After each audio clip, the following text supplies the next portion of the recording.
Morning, everyone. It's June the 22nd, I believe, Saturday morning. We've come out end of the road here in Santiago. They're putting the road in around the island. We're at the end of what they've got made. It gets a little rougher as you go, so I'll walk you up the trail and then we come back, I guess. So, and the reason I'm out here is I'm out searching for property and to see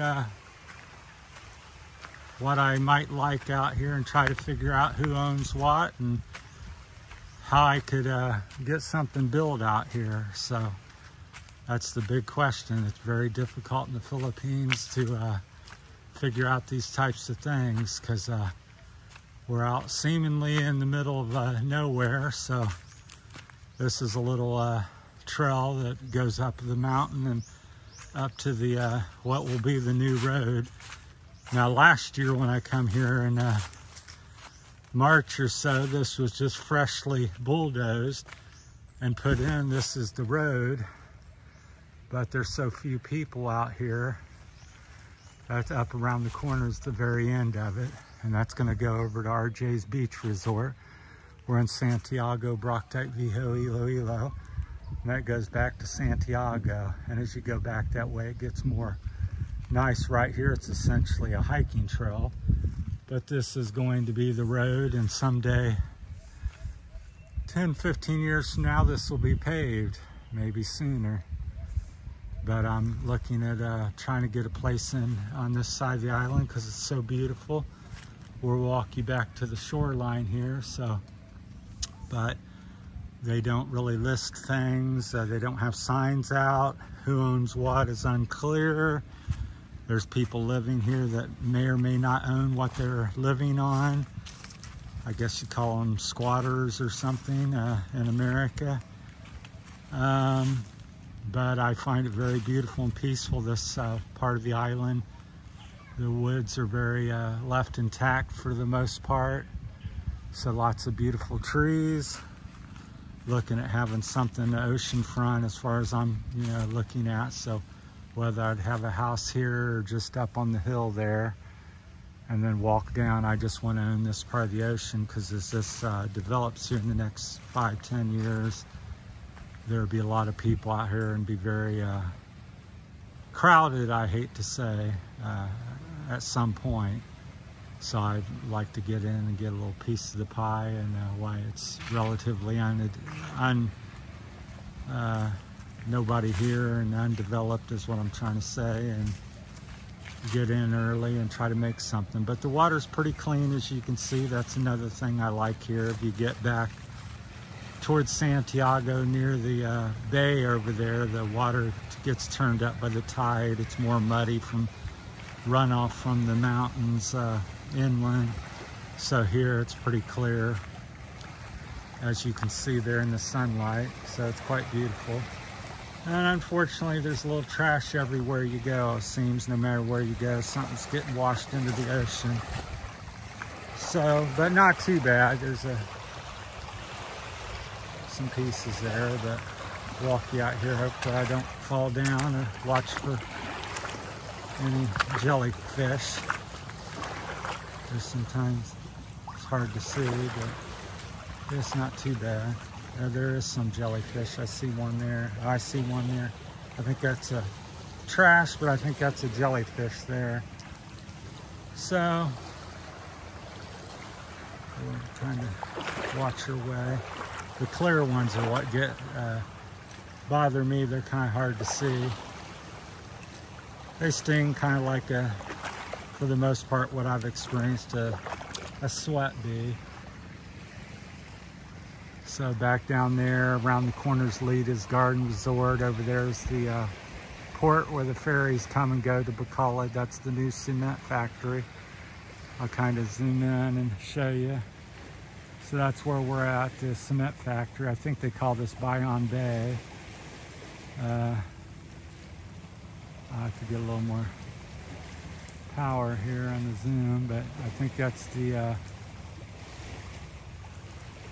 port right in there where the ferry comes and goes. But Yeah, it's very beautiful. That's Negros Island. The clouds coming over the mountains there. Little fishing boat coming in for the day, it looks like. So kind of look at the water here. That's about 12-15 inches down, so you can see it's pretty clear. See some coral, and so I think it'd just be beautiful to, you got different places. There's more rocky and very few sandy spots here in this area, but it's small rock to big rock to huge boulders at times. So this is more small to medium, so pretty walkable. I want to drop my phone in there, but yeah, out here I'm up to my knees almost, so it's a couple feet, so you can see it's pretty beautiful. We'll get out of the zoom here so you can see a little more of it, see what I'm seeing. So yeah, just beautiful. I think there's an older little house or something around the corner. I don't think anybody lives in it. There's a family that lives down here with the boat.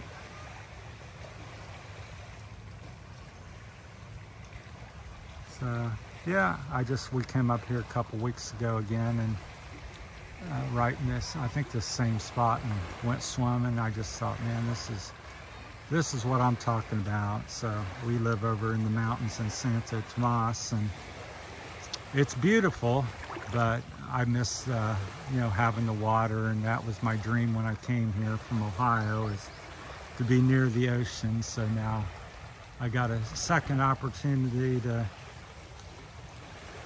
do something like that. So this is the area I'm looking up the coast here all the way to RJ's beach resort. So the big thing here in the Philippines is what's for sale, who owns it, how in the heck do you get stuff back here to build things. I did see where they have electricity strung out here up the road, not very far from here. There may be some here as well. I haven't checked for signal. Yeah, I'd like to, so electric, internet,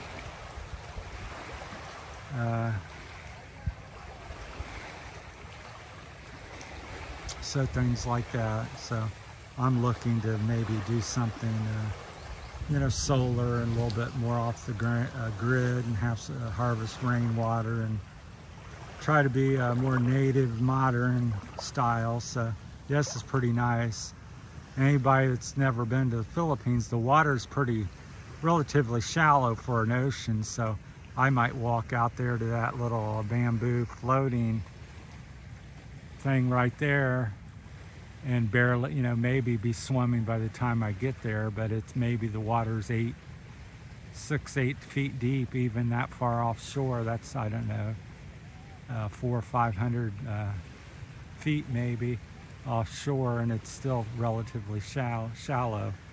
And the water's like bath water year round. I'm standing out here and can't even tell I'm standing in the water. So, and it's early morning, probably 8:30, 9 o'clock, and the water feels like it's coming out of your faucet in the shower. Maybe a lukewarm feeling. So just beautiful. So this is kind of my dream, other than a white sandy island out in the middle of the ocean somewhere would be my #1 choice, but finances and being that far from everything you want to do. So here you can get on your motorbike and go to the big city, Iloilo, in a couple hours, and so, and yet you can still jump in the ocean. And as you can see along the shoreline here, it's quite beautiful. So pay attention to what I'm doing, get you guys a little more of a view here. Here comes the boat down through there, so yeah.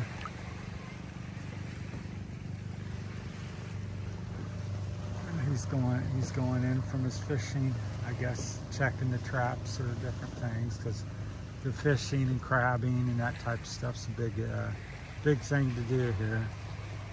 So yeah, that's just gorgeous. I could swim out here. The water's so inviting. There's a little fish. I don't know if I can capture it. I don't know if you can see it there. Lost focus of it. I don't know if it stopped or But yeah, just beautiful. So for those of you sitting at home, you know, wondering where should I come and can I make it here? I say, get off, you know, look at this, and now you decide what you have and what we have here. And it's relatively affordable here. I think about get something, you know, really nice, you know, fairly decent for $40,000. A little piece of property, a nice little sturdy house for about 40 grand. So if that's in your budget and you're comfortable with that and have money left over, I think you'll be fine. I've been living fairly cheaply, about $750 to $1,000 a month. Now, once I do this house and stuff, that'll probably go to $1,000, $1,500 or something. So I kind of do, you know, what I want. I, you know, hike. I don't, you know, travel around, use gas every day. That's kind of expensive. I think it's about $4.75 a gallon. They go by liter. Here it's like 60, 70 cents a liter. But electrics can be kind of expensive, but overall about everything is cheaper than America. I think the gas is about the same. The electricity seems to be cheaper, even though that's expensive here. It's cheaper, but maybe it's because we're not using as much, because we don't have all the electric gadgets. A lot of people don't have stoves or water heaters or you know, TVs and all these things plugged into stuff. So, but just showing you the area. So this, yeah, I just think this is just beautiful. So that's my problem, and that's what the start is, and that's one of my dreams. The other one is just to travel for a few years and see how economical that is. I don't know if that's within my budget or not. I see people doing it, but it really depends on, for me, it would be like my YouTube channel, how well that becomes. You know, if I can have a little additional income, it would be perfect. But other than that, you know, settling down's not bad either, because this is pretty nice way to go. I showed some pictures and videos. I said, yeah, I was kind of complaining about the internet, and I said, I'm sitting out here doing the internet because I can't get it at my house. And she goes, that's a pretty beautiful office. And I looked around, I said, yep, you know, you're right. So, all right, thanks for watching, everyone. That's it from Terry's Philippine Journey, Santiago, Barotac, Viejo, Iloilo. Thanks for watching.